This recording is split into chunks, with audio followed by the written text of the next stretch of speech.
네, 반갑습니다.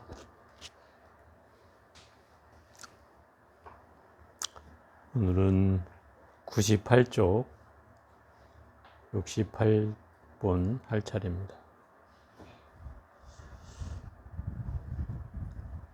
전번 시간에는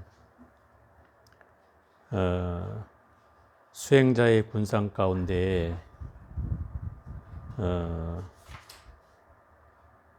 수행자로서 잘못 살면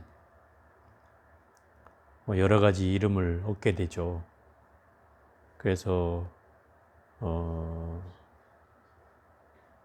말을 못하는 중은 벙어리 염소중이라 하고, 또 머리 깎고서 처사 노릇을 하면 깎아머리 처사 또는 독거사라 하고, 또 가사 입고서 남의 돈을 탐내면 가사 입은 도적이라 하고,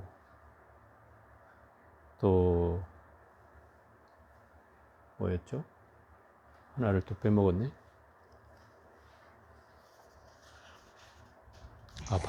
박지중이라.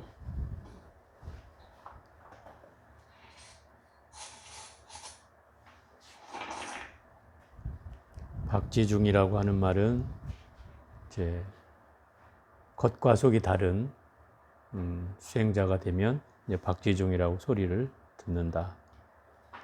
수행자로 사는 일은 그만큼 막중한 그 무게를 떠안고 살아야 하는 일이어서 쉬운 일은 아니다. 그래서 옛 선사들이 늘 밥값을 하고 살아라는 말을 우리가 잘 상기할 필요가 있고, 이제 오늘 해야 될 68장은 일단 본문을 같이 읽어보겠습니다. 우습다 이 몸이여, 아홉 구멍에서 더러운 것이 늘 흘러나오고 100가지 1000가지의 부스럼 덩어리를 한 조각 엷은 가죽으로 쌓아놓았구나. 또 이 가죽 주머니에 똥과 피고름이 가득할세 구리고 더러운 데 탐하고 아낄 것이 무엇인가.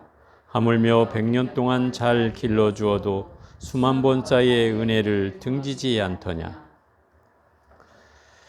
주예를 제가 한번 읽어보겠습니다. 위에서 말한 업들은 모두 이 몸 때문에 생긴 것이니 소리질러 꾸짖고 깊이 경계해야 할 것이다. 이 몸은 모든 애욕의 근본이라. 이 몸이 허망한 줄 알면 모든 애욕이 저절로 사라지게 된다.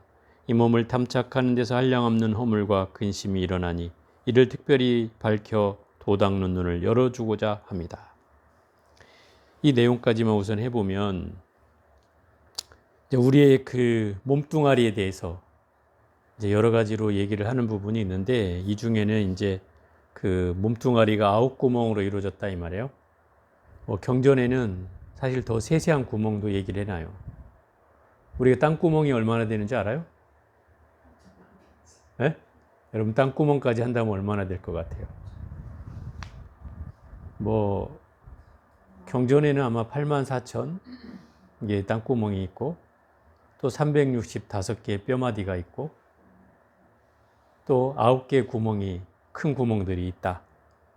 그 9개의 큰 구멍은 눈 2개, 코 2개, 귀 2개, 입 하나, 그럼 7개죠. 여기다가 이제 앞에 오줌 노는데, 똥 노는데 하면 9개 구멍에서 좋은 게 나오진 않잖아요. 더러운 게 나온다 이 말이죠.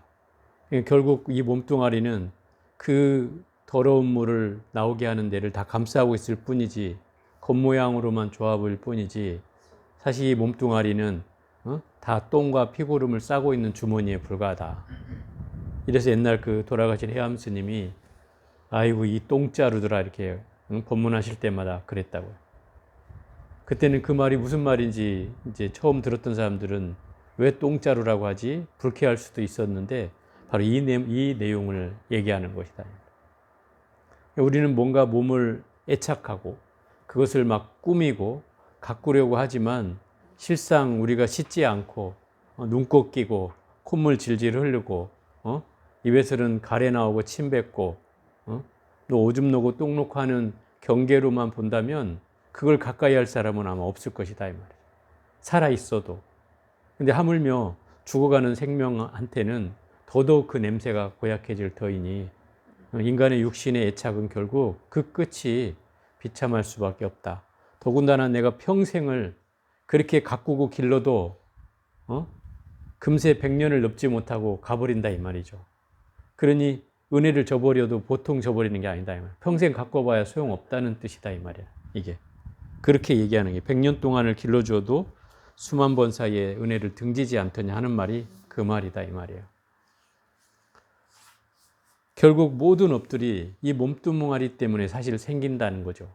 내 몸으로 말하고 생각하고 행위하는 거에 따라서 모든 업이 만들어지니까 결국 이 몸뚱아리가 있는 걸로 인해서 모든 업이 만들어지니 이 몸뚱아리를 애착할 일이 무엇이냐 이런 거죠.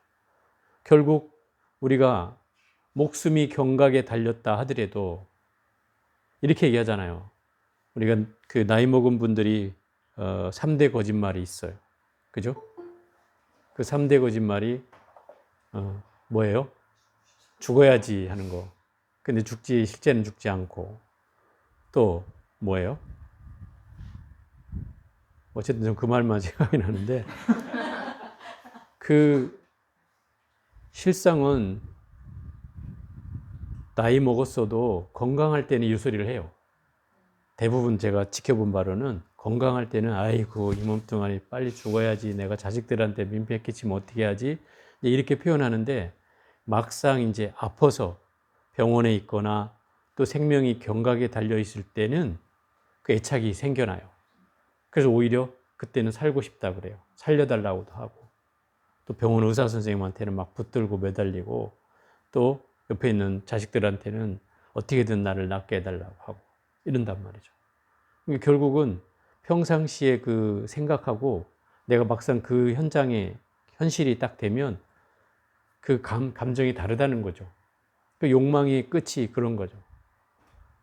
그래서 우리가 나이가 먹으면 그런 생각을 하게 되는 거예요. 예전에는 한때 유행했던 말이 웰 다잉이라는 말이잖아요. 잘 죽는 방법. 그걸 사람들이 터득해야 된다. 잘 죽으려면 어떻게 해야 되느냐? 그러려면 우리가 몸에 대한 애착보다는 마음에 더 많은 공부를 해야 된다는 것이죠. 그 첫 번째예요. 그 중에 가장 큰 게 여기서 말하는 게 그거예요. 이 몸뚱아리가 허망한 줄을 알아야 된다는 거죠. 애욕이 일어나는 근본도 이 몸뚱아리에서 있고, 그죠? 또 탐해가, 욕심이 일어나는 근본도 이 몸뚱아리에 있으니 욕심과 집착을 내려놓으면 내가 죽음을 맞이할 때 가장 편안하게 죽을 수가 있다. 가장 첫 번째 이유가 이거예요. 아마 제가 이 얘기를 아마 했을 것 같은데, 우리 그 선원에 다니는 분 중에 제가 수술하지 말라 그랬는데 수술을 해가지고 결국 돌아가신 분이 있다 이 말이에요.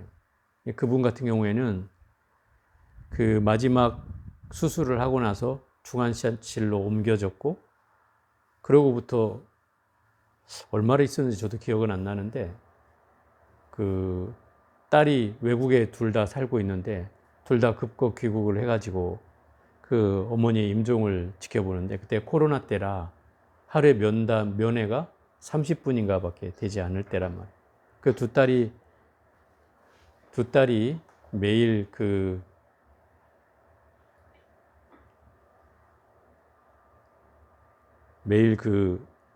면회를 찾아가서 30분을 하고 나오긴 했는데, 문제는 이분이 이미 의사는 준비하라고 하는데도 돌아가시지 않는 거예요. 의식이 없는 상태예요. 그러자 이 두 딸하고 남편이 저를 찾아왔어요. 그래도 선원을 다녔으니 스님한테 이걸 좀 협조를 구해야 되겠다 이러고 찾아왔는데, 제가 그분들의 바람은 제가 가주기를 바라는 거였는데, 그때도 결제 기간이었고 또 면회 시간이 하루에 아주 30분밖에 안 되는 시간이어서 제가 시간을 맞출 길이 없더라고요. 그때 수업도 걸려 있었고 그래서 제가 방법을 하나 일러줬죠. 이제 그 아미타경을 두 딸에게 주면서 어머니 앞에 면회에 들어가면 교대로 들어가더라도 가서 계속 아미타경을 읽어드려라. 그 방법밖에 지금 현재로서는 방법이 없다 이러고 알려줘서 그 두 딸이 의식이 없는 어머니한테 귀에다 대고 아미타경을 읽어드렸어요. 첫째 날은 그냥 어떤 느낌이 있다고 생각이 안 들었는데, 둘째 날 이제 딱 두 번째 딸이 딱 들어가서 읽고 있을 때 어머니가 이제 탁 내려놓는 걸 느꼈다는 거죠. 그리고 그때 돌아가신 거예요. 그러니까 어찌 보면 사람이 죽음 앞에서 의식이 없지만 뭔가를 미진한 부분이 있으니까 그 애착이 남아 있었다 이 말이에요. 그 미진한 부분이 있으니까 그 끈을 잡고 있는 거예요. 그 두 딸이 생각할 때는 저였다고 생각이 든 거예요. 제가 한 얘기가 아니고 그 딸이 한 얘기예요. 틀림없이 어머니가 못 가는 것은 스님 때문인 것 같다. 스님 말을 들었으면 아마 그러지 않았을 텐데 자기가 욕심을 부려서 그렇게 하고 나니까 어떤 죄책감이나 어쨌든 뭐 또 이렇게 된 거에 대한 어떤 황당함이나 여러 가지 감정들이 있어서 스님이 좀 그걸 풀어주지 않을까 하는 그런 기대치를 가졌지 않았겠느냐라고 그 딸들이 얘기를 했어요. 그래서 조금 마음으로는 좀 죄송한 마음도 있었죠. 근데 어찌됐든 그러고 나서 어머니가 이제 돌아가신 거예요. 그래서 장례를 치르고 49대도 절에서 지내고 이렇게 했었죠. 그래서 그 딸들을 한동안 이제 뭐 같이 보기도 했었는데 또 기일 때마다 또 찾아오기도 했었고. 근데 어쨌든 사람이 죽음에 이르를 때 그 마음을 어떻게 먹느냐에 따라서 이런 경계가 나타날 수가 있다는 거죠. 그래서 죽기 전에 한 생각이라는 건 굉장히 중요한 그 얘기예요. 그 한 생각을 잘 먹기 위해서는 내가 평상시에 연습을 해야 된다 이 말이에요. 무슨 연습을 해야 돼요? 첫째, 마음을 버리는 연습을 해야 된다. 마음을 내려놓는 연습을 해야 돼요. 자꾸 나이가 먹을수록 자꾸 뭔가를 사모으는 사람들이 있어요. 심지어 사모으는 것뿐만 아니라 어떤 사람들은 심지어 남의 거 버린 것 막 다 주워다가 집에다 갖다 쟁이는 사람이 있다. 그럼 결국 이것은 자기의 뭔가 허전함을 자꾸 그 물건으로 채워서 뭔가 집에다가 켜켜이 빈 방에 채우는 거죠. 근데 그게 결국 쓸데가 있느냐 하면 쓸데없는 게 더 많은 거죠. 그러면 이게 이제 습관이 되면은 나중에 집이 무슨 쓰레기 창고가 된다 이 말이죠. 그래서 결국은 자기 건 아무것도 없는데 나중에 그분 돌아가시고 나서 그 집을 정리하는 사람들이 이제 혼비백산을 한다. 짐이 뭐 꺼내도 나오니까 수십 톤의 짐을 갖다 버려야 되는 이런 상황이에요. 이게 이제 뭔가 그 자기가 혼자 됐을 때 그 자식들도 찾아오지 않고 뭔가 그 공허함을 달래기 위해서 끊임없이 뭔가를 갖다 모아가지고 집에 그 빈 허전함을 채우기 위해서 열심히 갖다 모았지만은 결국 그게 쓸모가 있는 것이냐 이 말이죠. 근데 그런 식으로 돼서는 안 되지 않겠냐 이 말이에요. 그러려니까 우리가 나이가 먹을수록 준비를 해야 되는 게 자꾸 버리는 연습을 해야 된다. 자꾸 집에 있는 물건을 정리해서 뭔가 단촐하게 하고 자꾸 그래야 된다. 그래야 마음이 건강해진다. 마음은 뭘 사모으면 사모을수록 더 집착하게 돼 있어요. 그리고 거기에 더 끌려가게 돼 있어요. 자꾸 버리면 버릴수록 마음은 훨씬 더 커진다. 그런 마음이어야 된다 이 말이죠. 그러려니까 우리가 나이가 먹을수록 수행이 필요한 이유다. 그래서 수행을 해야 되고 그 마음 공부를 통해서 마음이 내가 혹시 그러지 않은지 욕심과 욕망과 집착으로 내가 힘들지 않은지를 자꾸 살펴서 그런 경계에 빠지지 않게끔 해가는 게 바로 우리의 공부다. 그래서 여기서 말하는 대로 그 욕망으로부터 벗어나야 된다 이 말인 거죠. 자, 평을 해놓은 걸 보면은 내 원소는 주인이 될 수 없으므로 내 원소는 주인이 될 수 없으므로 내 원수가 한 군데 모였다 하고 네 가지 은혜를 등짐으로 네 마리 뱀을 함께 기른다고 한다. 나의 허망함을 깨닫지 못함으로 남에게 성을 내고 교만을 부리며 남의 허망함을 깨닫지 못함으로 나에게 성을 내고 교만을 부리나니 두 귀신이 한 송장을 두고 싸우듯 함이로다. 우선 여기까지만 우선 해보면 내 원소라는 건 사대를 말하는 거예요. 지수, 화풍, 사대. 몸뚱아리를 네 가지로 나눈다면 딱딱한 것, 지에 해당하는 게 있죠. 예를 들어서 머리카락, 손톱, 발톱, 뭐 가죽, 뭐 피 등등의 이런 것들이 다 그 4대 중에 지에 해당하고, 또 수에 해당되는 건 뭐 물로 형성된 거죠. 물로 형성된 것들은 다 수에 해당하는데, 그 원각경에도 나오잖아요. 뭐 고름, 가래, 침, 땀, 뭐 그런 물거품, 거품, 높이, 뭐 이런 똥 오줌까지 다 이런 것들이 다 수에 해당하고, 또 불에 해당하는 게 있고, 따뜻한 열기는 불에 해당되죠. 그 다음에 풍은 작용을 말하는 거예요. 내가 손이 움직이고 발이 움직이고 말을 하고 있고 하는 몸이 움직이는 작용, 이거는 풍에 해당된다. 그럼 이 네 가지를 다 흐트러 버리면 아무것도 없잖아요. 그러니 이 네 가지를 주인이라고 할 수 있느냐 이 말이에요. 영혼불멸하냐 이 말이죠. 아니죠. 지수화풍 4대는 영혼불멸하지 않잖아요. 그러면 어떤 것도 주인이 될 수 없죠. 또 왜? 영혼불멸하지 않기 때문에. 그런데 서로 내 원수가 한데 모였다고 하는 말은 주인이 될 수 없는 그 지수화풍 4대가 서로 주인이라고 싸운다 이 말이에요. 그러면 어떻게 되는 거예요? 그러면 그것들이 싸우게 되면, 주인도 아닌데 주인이 싸우면 그 원수들이 서로 싸우는 것 마냥 원수가 된다 이 말이에요. 그래서 원수란 표현을 쓴 거고, 네 가지 은혜를 등진다는 것은 이 지수화풍 4대가 아무리 잘 내가 꾸미고 잘 가꾸고 잘 먹이고 잘 재우고 해도 100년을 넘지 못하고 다 져버리지 않냐 이 말이에요. 이게 은혜를 등진다고 표현하는 거잖아요. 아까도 나왔죠. 그 은혜를 등진단 말이에요. 그래서 그 네 가지 은혜를 등짐으로 네 마리 뱀은 함께 기른다고 한다. 그 등지는 그 내용이 바로 네 마리 뱀을 함께 기른 것과 같다 이 말인 거예요. 그래서 내 육신에게 잘해줄 이유가 없다는 거예요. 거기에 잘해주면 결국 내가 네 마리 뱀을 함께 기른 것 같아서, 여러분이 뱀을 같이, 뭐 뱀을 좋아하는 사람도 있겠지만 뱀하고 같이 잔다고 생각해봐요. 네 마리가 맨날 자고 있는데 기어다닌다고 생각해봐. 잠이 오겠냐 이 말이에요. 잘 수도 없죠. 그래서 우리가 허망함을 깨닫지 못함으로 남에게 성을 내고 교만을 부리며, 내가 허망하다는 사실을 모르기 때문에 남한테 성을 내고 교만한다고 하는 거예요. 반대로 남이 허망하다는 걸 깨닫지 못하기 때문에 또 나에 대해서 성을 내고 교만을 부린다 이 말이에요. 이건 지금 두 입장이 바꿔된 것 같지만 사실 이 얘기는 한 얘기다 이 말이에요. 그래서 이 밑에 비교를 해놓기를 두 귀신이 한 송장을 두고 싸우듯 함이다라고 한 게 바로 그 행위예요. 남을 향한 허망함이나 나를 향한 허망함에 의해서 계속 그 성을 내고 교만함이 서로 주거분이 받거니 하고 싸우듯이 한다 이 말인 거예요. 그러니까 두 귀신이 한 송장을 만난 듯 하다라는 표현을 쓰는 거예요.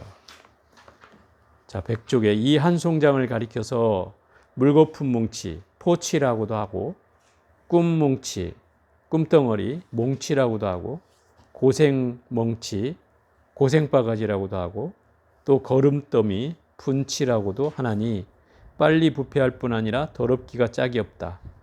위에 7 구멍에서 눈물 콧물 등이 늘 흐르고 아래 2 구멍에서는 대소변이 늘 흘러나오고 있지 않은가. 그러므로 밤낮으로 몸을 깨끗이 하고 대중 가운데 참여해야 하나니 깨끗하지 못한 이는 선신들이 반드시 배척하느니라. 그러니까 우리 몸뚱아리가 죽어서 송장이 되면 그냥 썩어서 없어질 없어질 거잖아요. 그래서 물거품 몽치라고 하는 말은 물거품처럼 사라지고 만다는 뜻이죠. 또 꿈덩어리라는 것은 그냥 꿈에나 나타날 존재지 꿈을 깨고 나면 없어지잖아요. 그런 존재와 같다는 뜻이고, 고생바가지라는 고생뭉치라는 건 끊임없이 이 몸뚱아리가 평생 괴로움을 겪고 살았다는 뜻이고, 이 거름더미라고 하는 말은 분치라고 해놨는데 이건 좀 점잖게 쓴 표현이고, 이 분치라는 건 똥덩이란 뜻이죠. 똥덩이. 똥을 담고 있는 자루. 아까도 얘기했잖아요. 똥자루라고. 이제 그런 게 되어 있으니 얼마나 이게 빨리 썩겠냐 이 말이죠. 송장이 됐을 때는. 그래서 냄새가 악취가 나는 거죠. 그 더럽기가 짝이 없다 이 말이죠. 그 위에 7 구멍에서 눈물, 콧물, 침, 가래 등등의 모든 게 다 나오잖아요.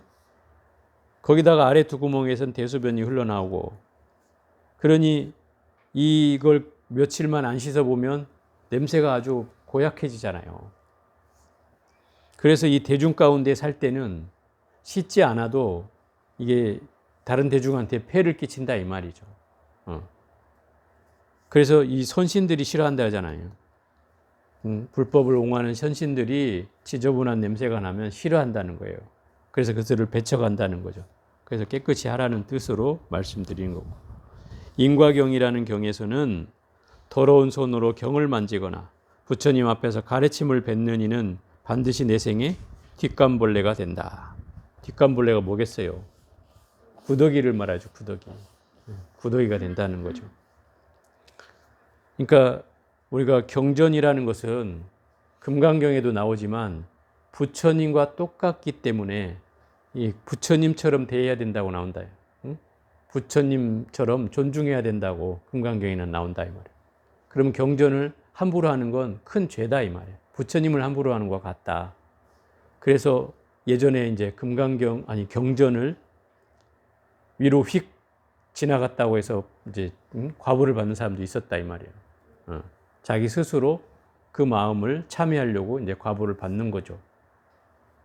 왜냐하면 경전을 자기도 모르게 휙 넘어가게 됐다는 것은 이렇게 말하는 것 치면 그 더러운 손으로 경전을 만지는 것 같이 과보가 될 수 있다는 뜻인 거죠. 왜 부처님처럼 여기라고 했으니까 그 경전을 부처님을 만약에 거기 앉아 있다고 하면 내가 그게 휙 넘어갈 수 있냐 이 말이에요. 그렇진 않잖아요. 그런 마음으로 경전을 대해야 된다 이 말인 거죠. 문수경이라는 경전에서는 대소변 시에 목석과 같이 하여 말하거나 소리를 내지 말고 벽에 그림이나 글씨도 쓰지 말려 함부로 침을 뱉지 말라 했으니 변소에 다녀 씻지 않는 좌선하는 자리에 앉지도 말고 법당에 오르지도 말라 했다. 이게 우리가 지금은 그렇지 않은데 옛날에는 이렇게 절에 화장실에 가면 그 5측 진원이라고 혹시 들어보셨는지 모르겠는데 화장실에서 외우는 진원이 있어요. 화장실에 들어가면 그 옛날 푸세식 화장실에는 거의 그게 있었어요. 여러분이 기억이 날랑가 모르겠어요. 제가 그 직지사에서 소임을 살 때 그거를 제가 프린트해가 한글로 이제 해석 한문으로 돼 있는 거를 한글로 이렇게 해석을 해서 제가 일반 대중 화장실에다가 탁 붙여놨었어요. 한때 그거를 이제 그 글씨들이 너무 좋은 글귀들이 많아가지고 제가 그거를 이제 붙여놓은 적이 있는데 그거를 이제 앉아서 화장실에 앉아서 망상 피우고 뭐 휴대폰 하고 딴짓 하지 말고 그거나 외우고 있으라는 거예요. 그러면 측간의 신들이 좋아하고 또 내 스스로도 마음이 훨씬 더 몸과 마음이 정갈해진다 이런 뜻이죠. 그래서 딴소리 하지 말라는 거예요. 거기 벽에 화장실에 들어가서. 심지어 밥 먹을 때도 우리가 경 외에는 개성 외에는 뭘 하지 않는다 이 말이죠. 심지어 바루공할 때 소리 내는 거 봤어요? 심지어 먹다가 젓가락이 나무 바루에 부딪히는 소리가 딱딱딱 나면 대중들이 그 소리에도 예민해져요. 그럼 자기가 소리를 내다가 갑자기 딱 멈추게 돼 있어요. 다른 사람이 다 조용하니까 그 소리가 되게 크게 들린다 이 말이에요. 그러니 공양할 때조차도 자기 스스로를 살피지 않으면 우리가 말을 이제 쉽게 소리를 내게 된다. 말을 하지 않더라도. 근데 대중하고 함께 밥을 먹으면 또 뭔가 또 말을 하게 되잖아요. 사실 밥 먹을 때는 우리 그 조선의 예의는 사실 말을 하지 않는 거예요, 원래. 유교도 마찬가지고 이 불교도 마찬가지고 바루 공양을 할 때나 뭐 이렇게 공양을 할 때 어른하고 앞에서 공양할 때는 사실 말을 하지 않는 건데 요즘은 이제 세상이 다 바뀌고 달라지다 보니까 지금은 이제 밥 먹으면서 떠들어야 소화가 잘 된다고 막 얘기를 하는 걸 이제 습관처럼 한다. 서양 식관이 들어온 거죠, 이거는 이제. 서양식은 그렇게 되잖아요. 같이 얘기하면서 밥 먹는 이제 이런 사건이 이제 많아졌죠. 그래서 우리가 화장실에 다녀와서나 이 청결을 해야 되고 옛날에 사람들은 법당에 오르거나 이럴 경우에 씻지도 않고 오면은 절대 오르지도 말라고 했다는 말이죠. 자, 69장을 한번 같이 읽어보겠습니다. 죄를 지었으면 곧 참회하고 잘못을 냈으면 곧 부끄러워하여야 대장부에 기상이 있음이로다. 그 허물을 고쳐 스스로를 새롭게 하면 죄업도 마음을 따라 없어지느니라. 참회는 먼저 지은 허물은 뉘우치고 뒷날 다시 짓지 않기로 맹세하며 부끄러워함은 안으로 자기를 꾸짖고 밖으로 자기 잘못을 드러내는 것이다. 그러나 마음은 본래 비고 고요하여 죄업이 붙어 있을 곳이 없다. 우리가 참회를 왜 해야 됩니까? 참회를 해야 되는 이유가 뭘까요? 죄가 있으니까 해야 됩니까? 왜 해야 돼요? 예? 업이 사라지니까? 쌓이니까? 그러니까 이 마지막 구절을 보면 마음은 본래 고요해서 죄업이 붙을 자리가 없어요. 그러면 내가 고요에만 지면 죄업을 붙을 필요 없으니 참회할 일도 없고 죄업이 올 리도 없잖아요.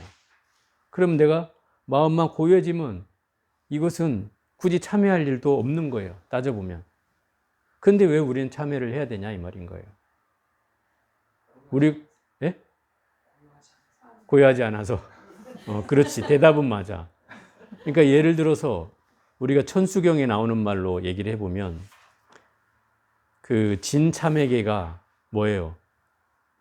재무자성 종신기, 심양멸시 죄욕망, 죄망신멸 양구공, 시증명이 진참회. 그죠? 우리 참회문 외울 때 나오는 거잖아. 예불할 때. 그게 뭐예요? 죄는 자성이 없이 마음 따라 일어나니 죄가 사라져야, 마음이 사라져야 죄도 사라지고 죄와 마음이 사라질 때 비로소 이것을 진짜 참회라고 하는 거다. 죄라는 건 자성이 없으니까 마음이 사라지면 죄도 사라진다는 거예요. 그러면 아까 말한 대로 마음을 내가 고요해지면 죄가 없어지는 것과 같다 이 말이에요.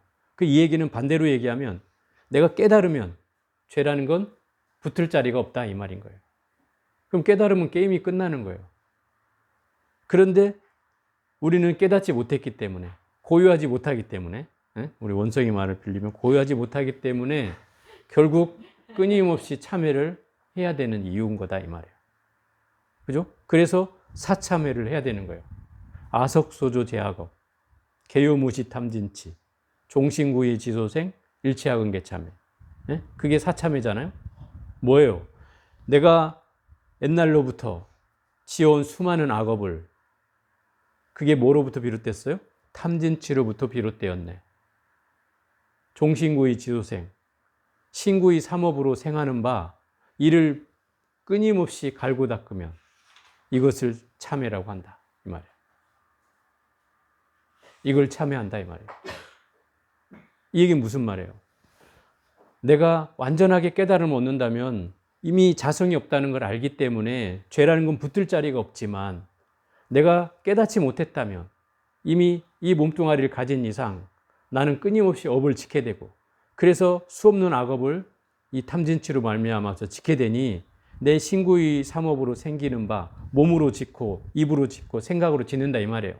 그러니 그 업을 끊임없이 참회해야 될 이유가 된다 이 말인 거예요. 그래서 끊임없이 사참회를 해야 되는 거예요. 그걸 통해서 그 업이 덜어지고 업이 가벼워져서 내가 지혜로 나아갈 수 있는 경계가 이루어진다면 그 참회는 반드시 주어져야 되는 거죠. 그죠? 내가 이미 그걸 건너뛰어서 지혜를 얻고 깨달음을 얻었다면 사참회도 할 필요가 없는 거예요. 그런데 우리가 그러지 못했기 때문에 이 사참회가 필요한 것이다 이 말이에요. 그래서 그 경계로 나아가면 이미 우리의 그 죄업은 이거와 같아요. 이참회에 나오잖아요. 백겁적집제.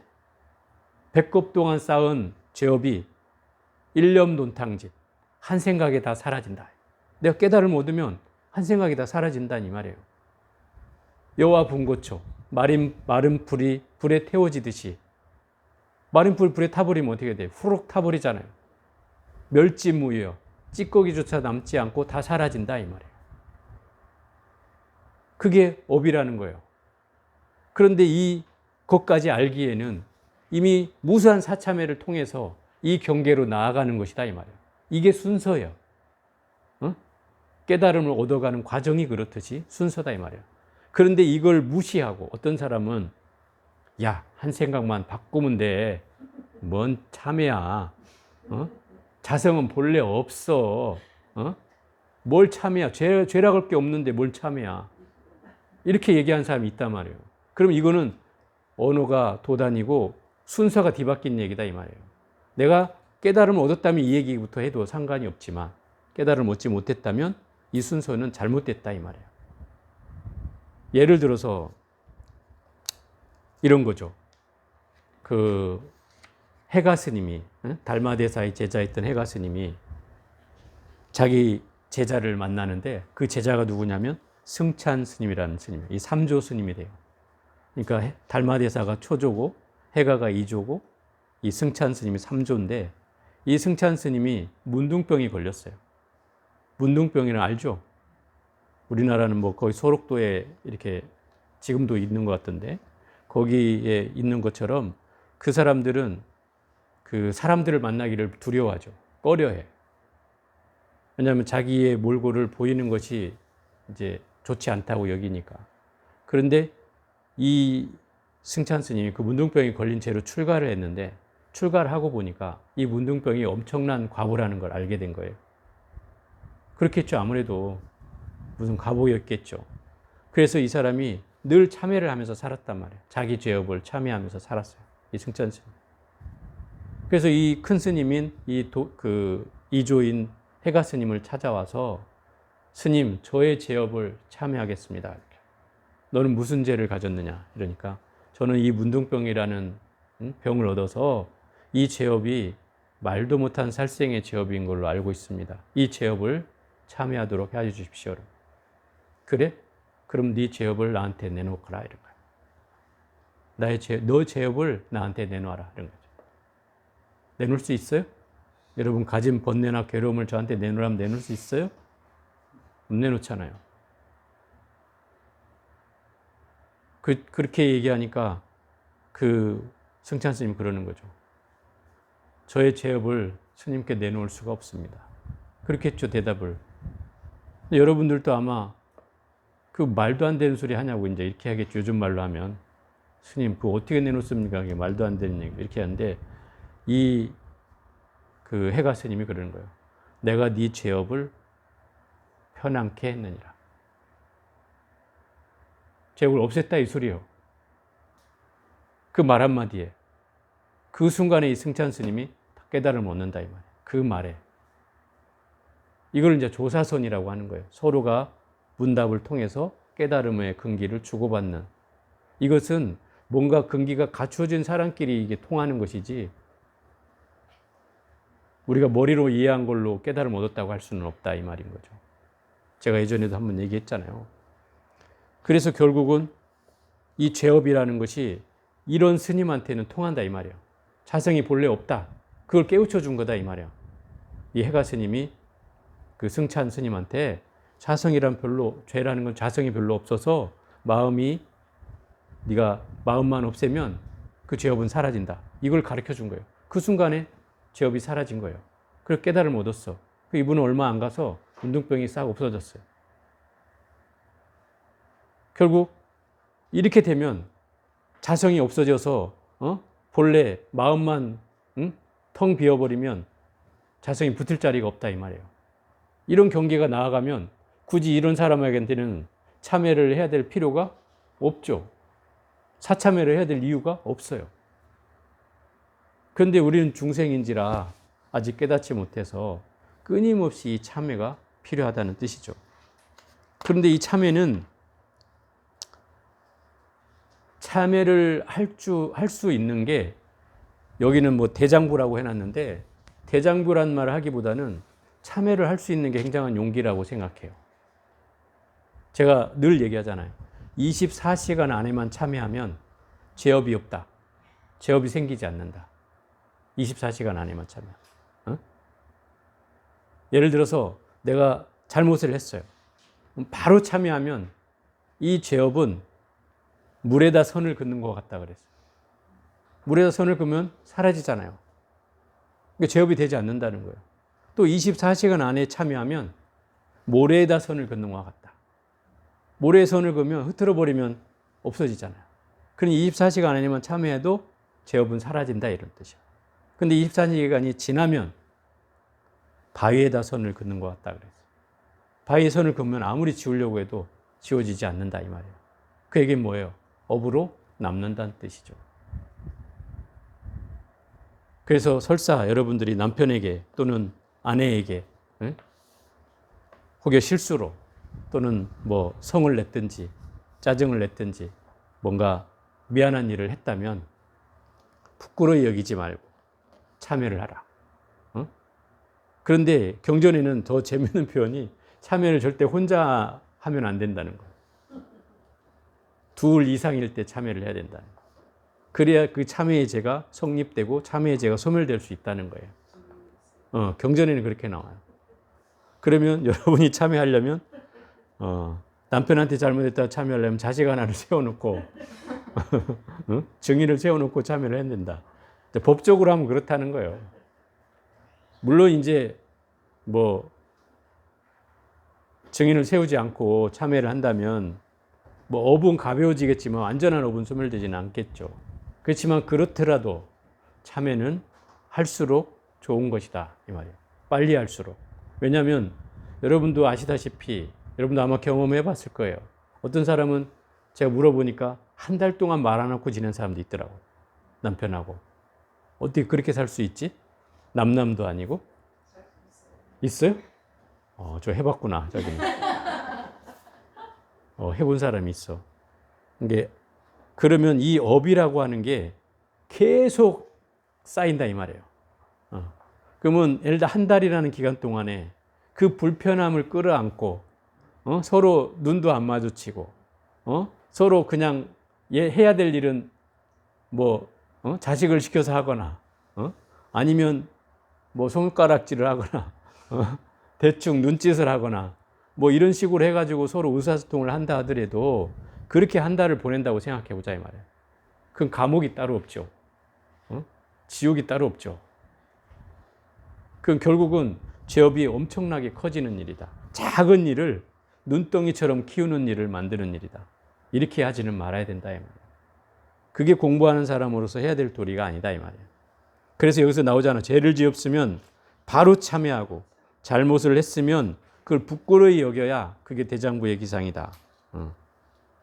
그래서 참회라는 말은 이게 그 육조단경에도 나왔지만 참회라는 말은 참은 과거의 잘못을 뉘우치는 걸 참이라 하고 회는 앞으로 다시는 짓지 않겠다고 맹세하는 걸 회라고 한다.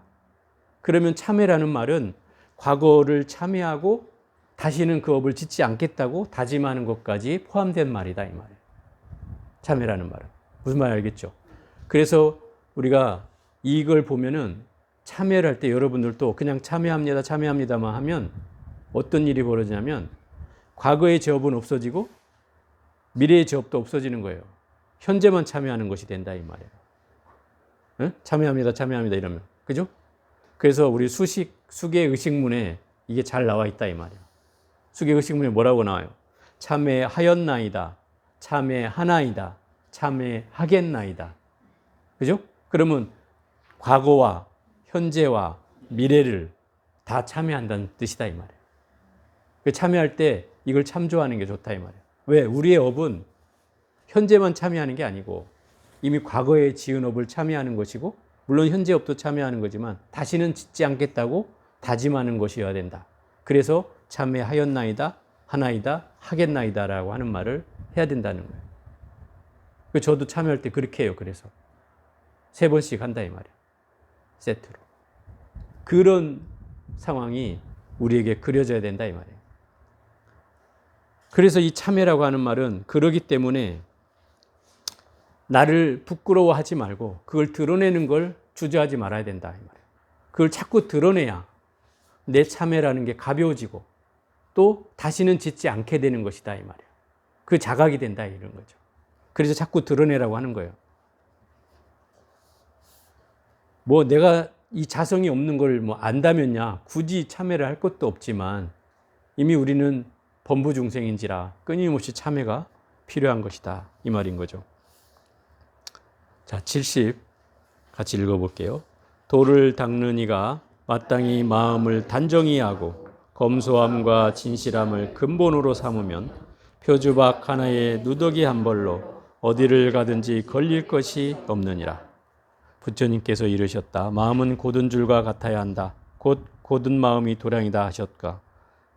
만약 몸에 대해 탐착하지 않게 되면 어디를 가도 묶일 것이 없다.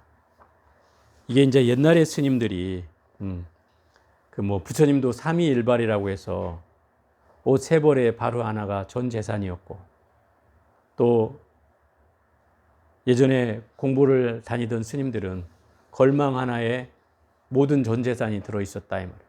거기에는 가사장상과 바루와 그다음에 뭐 생활 도구들이 이렇게 넣어가지고 걸망 메고 남에서 북으로, 북에서 남으로 다니면서 수행을 할 곳을 찾아서 정진을 하고 다녔다 이 말이죠.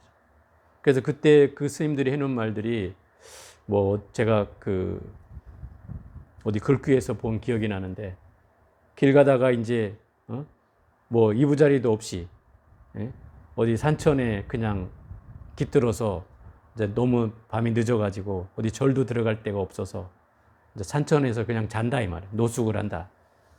그럴 때 한 그 유명한 구절들이 있는데, 하늘을 입을 삼고 산을 벽에 삼아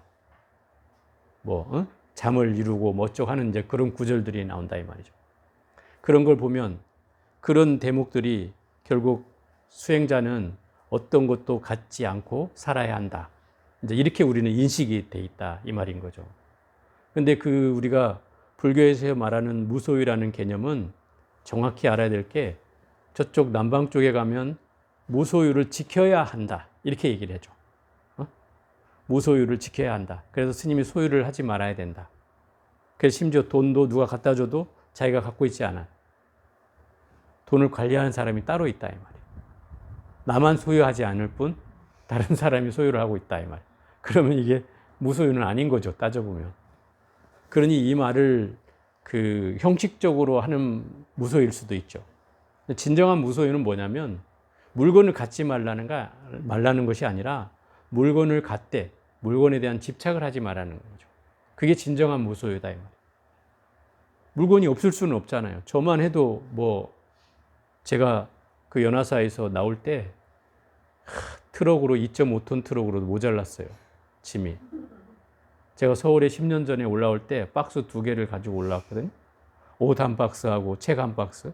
이게 전부였는데 10년이 지난 후에 2.5톤 트럭으로도 모자랐단 말이에요. 물론 이게 내 물품만 있는 건 아니었지만 어찌됐든 그 10년이란 살림살이가 그 물건을 그렇게 만들어 놨다 이 말인 거죠. 늘어나죠. 그래서 여기 오면서도 엄청 버렸는데도 꽤 많은 짐이 왔다 이 말이에요. 여러분들도 뭐 한 곳에 오래 살면 더 말할 것도 없겠죠. 그죠? 그래서 제가 어떤 면에서는 이사를 한 3년에 한 번씩은 다녀야 짐이 저절로 정리될 것 같은 생각이 드는 거예요. 여러분들도 그런 말은 동의하죠? 이게 짐이 많다는 것은 쓸 것보다 사실은 쓸모 없는 것들이 더 많아요. 안 쓰는 것들이. 그죠? 그래서 어떤 스님은 제가 그 얘기를 들었어요. 내가 3년을 지났는데도 한 번도 꺼내보지 않았다면, 그게 옷이든 무엇이든 그것은 버려야 한다. 그 말이 사실 저도 공감이 되더라고요. 그래서 더 재밌는 것은, 제가 여기에 그 작년에 들어올 때 스님이 이제 나가기로 한 날에 안 나가서 제가 여기를 2번이나 왔었거든요. 근데 이 스님이 그때 아파가지고 힘들어할 때인데도 짐을 싸고 계신 거예요. 보살 하나 하고. 근데 와서 도와주려니까 손도 못 대게 하셔요. 짐을 보니까 제 짐은 그냥 3발에 비더라고요. 이 스님이 여기서 30년을 사신 거예요. 그러니까 30년을 살은 짐이야 얼마나 많겠어요. 당신이 그 얘기를 나중에 가시면서 하는 소리가 저한테 신신당부하더라고요. 스님은 말이야, 절대 짐 많이 쌓아놓지 마. 나 봤지? 내가 이것 때문에 보름 걸렸어, 보름. 치운다고. 몇 차를 버렸는지 몰라. 그리고도 몇 차를 가지고 가셨으니까. 그래서 저한테 그 얘기를 하더라고요. 그 말에 좀 저도 부끄러워지긴 했어요. 저도 역시 짐이 많았는데 저도 30년 살면 어찌 되지? 이런 생각을 해봤어요. 근데 그런 거죠. 요즘으로 친다면 과연 이런 표현이 맞을까? 정말 그 표주박 하나에 누더기 한 벌로 살 수 있을까? 물론 그런 스님도 있을 거라고는 보여요. 제가 선방에 다닐 때 보면 아주 기괴한 스님들이 있어요. 그 옷 한 벌로 그냥 여름이든 겨울이든 뭐 사는 스님들을 보긴 했어요. 근데 그런 한두 스님을 제외하면 나머지들은 어쨌든 짐이 있게 된다 이 말인 거죠. 그래서 계율을 저는 요즘 시대에 맞게 저는 새로 제정해야 되지 않겠나 하는 생각을 해요. 그 계기를 갖게 된 것이 옛날에 그 틱략한 스님이라고 혹시 들어보셨는지 모르겠는데 이분이 베트남 스님이에요. 이 스님이 그 유명해진 것은 저 프랑스의 어느 마을에 그 플럼 빌리지라는 공동체 마을을 조성해 가지고 이곳에 드는 사람은 이 스님과 함께 똑같이 생활하는 거예요. 같이 일하고 농사 짓고. 그리고 참선은 언제 하느냐? 그냥 때때로 해. 한 시간에 한 번씩 누군가는 그 담당이 있는지 모르겠지만 돌아가면서 한 시간에 한 번씩 종을 치는 거예요. 그러면 일하다가 종소리가 들리면 무조건 그 자리에서 멈춰. 그리고 그 자리에서 단 5분이든 명상을 해. 그리고 난 뒤에 또 다시 일을 해요. 그게 그 플럼 빌리지 공동체 마을의 그 규율이에요. 관습이고. 근데 제가 이 말을 하고자 하는 게 아니라 이 스님이 신십계를 내놨다 이 말이에요. 새로운 십계, 새로운 십성계. 우리가 10가지 계율이 있잖아요. 그거를 새로 제정했는데 제가 다 기억은 못하지만 제일 첫 대목에 한 게 뭐냐면 인터넷 TV를 보지 말 것. 이게 제 1계야. 제가 이걸 기억하는 이유가 제일 가슴에 와닿았던 내용이었어요. 그 내용. 예를 들어서 그런 거예요. 부처님께서 계율을 제정한 이유는 청정하게 살라는 뜻이죠. 그런데 부처님이 마지막으로 그 계에 대해서 뭐라고 말씀하셨냐면 근본을 취하되 소소한 것은 버려도 좋다. 그랬어요. 그 소소한 거라는 것은 시대와 역사와 지역에 따라서 그죠? 달라지게 되면서 작은 것들 때문에 불편해지는 일이 생긴다면 그건 버려라. 이런 뜻이었어요. 그래서 제가 예전에 한번 그 얘기할 때 예를 들어 소금이라는 문제로 부파가 갈라지게 된 계기가 있어요. 소금을 저장하지 말아야 되는데 계율로는.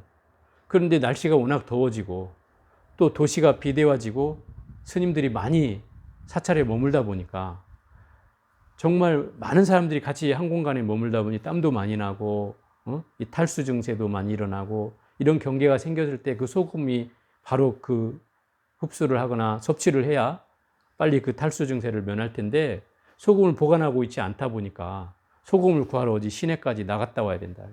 그러다가 이제 이 사람이 또 잘못하면 죽을 수도 있는 그런 경계들이 일어나다 보니까 이 소금을 좀 보관하자. 한쪽에서는 이렇게 주장하기 시작했어요. 부처님이 근본을 취하되 작은 건 소소한 건 버려도 된다 했으니 우리 지금 시대에는 이 소금을 조금 보관할 필요가 있다. 한쪽에서는 무슨 소리냐? 그건 하면 안 된다. 부처님이 하지 말라 그랬다. 원리 원칙을 따지는 이제 부파 불교가 상자부 불교라고 하고 이 조금 융통성을 갖자고 하는 불교가 대중부 불교가. 그리고 이 두 파가 갈라지게 돼요. 이 대중부는 대승불교를 만들었고 이 상자부 불교는 남방불교를 만들었다.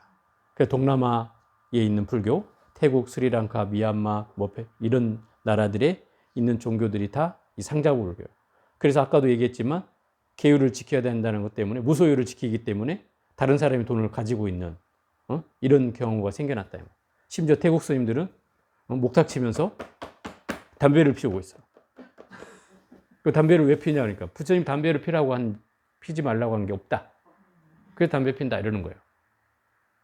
그러니까 근본적인 걸 취하라고 하는 말은 그 계율을 제정한 뜻을 우리는 이해해야 된다 이 말이죠. 우리가 술을 먹지 말라는 것은 정신을 흐리지 말라는 거고 지혜종자를 잃지 말라고 그걸 하지 말라는 거죠. 그죠? 그렇다면 담배도 일정 부분 이런 부류에 속한다 이 말이에요. 술과 같이 사람의 정신을 흐리게 하잖아요. 몽롱해지잖아요. 그러면 그것도 하지 말아야 될 것이죠. 그런데 그 계율에 나오지 않는다는 이유로 그거를 한다 이 말이에요. 이런 거다 이 말이죠. 이런 거예요. 그러다 보니까 요새 스님들이 게임을 한다 이 말이에요. 게임 하지 말라고 부처님이 얘기했냐? 안 했다 이거예요. 그러면 게임 해도 되냐? 그런 문제가 이제 생긴다는 거죠. 이게 상황윤리잖아요. 세속의 윤리고 상황윤리인데 이걸 과연 할 것이냐 말 것이냐, 사실 이것도 저는 논의가 필요하다고 생각해요. 또 전체적으로 보면 인터넷, TV 예? 뿐만 아니고 요즘은 유튜브 중독이 많다 이 말이에요. 저도 어쩌다 유튜브 한번 보면 시간 가는 줄 모른다 이 말이에요. 그래서 이것이 제일 큰 문제다 이 말이에요. 그래서 제가 살생보다도, 물론 살생이야 당연히 근본적으로 안 해야 되지만 더 중요한 것은 바로 TV, 인터넷, 게임, 이거를 수행자는 되도록이면 금지해야 된다. 저는 그게 사실 계율로 새로 제정됐으면 좋겠다는 생각하는 사람이에요. 물론 스님들이 이러면 난리가 날 거야 아마. 저를 막 어떻게 하겠죠. 근데 필요해요. 아니면 좀 줄여서라도 일정 부분 좀 줄여서라도, 뭐 저도 이제 유튜브를 이게 하다 보니까 어쩔 수 없이 유튜브를 좀 보게 되는 경우도 생기는데 뭔가 제한적인 조치는 필요하다 이 말이에요. 왜냐하면 요즘 아이들뿐만 아니라 이 중독되는 사람들이 많아지고 있단 말이에요. 아이들이 그런데요, 10분을 집중하지 못한다는 거예요. 10분을. 그 유튜브가 10분 넘어가면 지루하다고 느낀다는 거죠. 그래서 유튜브가 다 짧아. 요즘은 그래서 짤이라고 해가지고 막 1분짜리 이런 게 막 돌아다니잖아요. 그것만 보는 거예요. 그러니까 더 길어지면 더 안 보죠. 당연히 우리가 올리는 막 50분짜리 40분짜리 1시간짜리 이런 거는 당연히 쳐다도 안 보죠. 한 3분이나 볼까? 예를 들어 제가 이제 들어가서 유튜브를 이렇게 우리 무심한 거 방에 들어가가지고 그 조회수나 뭐 이런 걸 한 번씩 볼 때가 있어요, 제가. 거기에 보면은 평균 시간대 이런 게 나오거든요. 평균 몇 분을 시청하는가. 10분을 안 넘어요, 실제로. 여러분들도 많이 안 본다는 소리예요. 그러니까 결국은 뭐요? 좀만 지루해지면 안 본다는 거죠. 우리의 삶이 이렇게 빠르게 패턴이 변하고 있다는 뜻이에요. 그러니까 결국은 자꾸 빨라지고 있는 거죠. 그래서 짧은 영상들이 더 인기가 있고 더 대세가 돼가고 있으니까 자꾸 그런 식으로 만들어지고 있는 거죠. 모든 흐름이. 그러니까 아이들은 그것만 보고 자라니까 조금만 오래 하면 이미 지루해지고 또 집중을 못 해요. 선생님이 조금만 오래 얘기하면 딴짓하고 있는 거예요. 산만해지는 거죠. 요즘 아이들이 산만한 이유가 그런 거예요. 그런 문화적 환경이 있다 이 말이죠. 예를 들어 시골에서 자란 애라고 쳐봐요. TV와 유튜브, 인터넷도 없어. 그럼 그런 아이는 뭐하고 놀까요? 밖에 나가서 그냥 꽁 차고 뭐 차고 또 흙 장난하고 이러면서 사는 거예요. 그죠? 그러면 그런 아이들이 정상적으로 자랐다면 이 아이는 굉장히 건강한 상태로 자란단 말이에요. 그런데 요즘 젊은 친구들하고는 또 대화가 안 되겠죠. 왜? 이런 것은 우리 어렸을 때나 했던 일이니까. 4, 50년 전에나 있었던 일이고, 요즘 아이들은 전부 다 2살만 먹어도 얼마나 빠른지 모르겠어. 아이가 막 이 컴퓨터, 게임, 뭐, 너무 잘하는 거죠. 그리고 부모가 그걸 조장해 준다. 막 울면, 야, 너 가 게임이나 해. 이러면 벌써 가가지고 막 그거 매달려서 1시간이 2시간이고 하고 있다. 그러니 뭐 2살짜리가 손놀림이, 우리도 따라갈 수 없는 그런 손놀림. 그런 아이가 자라니까 세계적인 게임 국가는 되는지 모르겠지만 결국은 아이들의 정서가 메말라 간다 이 말인 거죠. 그래서 이런 계율에 관한 요새 부모들도 뭐 그걸 통제하는 뭐 인터넷이 또 있긴 하더라고요. 1시간 이상 보면 막 자동으로 꺼지게 뭐 세팅을 해놨다든지 이래가지고 게임도 1시간 이상 못하게 하고 뭐 이런 조치도 하긴 하던데 이 수행자에게도 필요하다 이게. 그래서 1시간 이상 못하게 한다든지 뭔가 이것도 조처가 필요하다. 그래서 스스로 그걸 컨트롤할 수 있는 제어 능력이 있으면 너무 좋겠지만 이것도 어떤 아편만큼의 중독성이 있으니 그 중독성을 다스리기 위한 방법들이 필요하다. 그것이 저는 제1계로 설정이 돼야 된다고 생각해요. 그래야지 수행자가 딴짓 안 하고 그나마 공부에나마 조금이라도 신경 쓰고 매진할 수 있는 게 아닌가 생각을 해보는 거죠. 왜냐하면 지금은 바깥에 유혹될 수 있는 너무 환경이 너무 좋잖아요. 또 집안에 있더라도 뭐 인터넷만 켜면 세계 어디든지 다 가볼 수 있고, 뭐든지 보고 싶은 거 뭐 다 볼 수 있잖아요. 결국 이것이 오히려 더 스님들을 잘못된 환경으로 이끌 수 있는 요인들이 될 수 있다는 뜻이에요. 제가 예전에 한번 얘기했잖아요. 마른 스폰지가 스님이 돼서 잘못된 걸 빨아들여도 순식간에 물들 수 있다 이 말이에요. 그래서 주의해야 된다는 거죠. 그게 결국은 수행자로서 살아가는 이는 뭐 검소함과 진실함도 필요하겠지만 정작 지금에 필요한 것은 양심이다 이 말이에요. 도덕적 양심이 필요하다.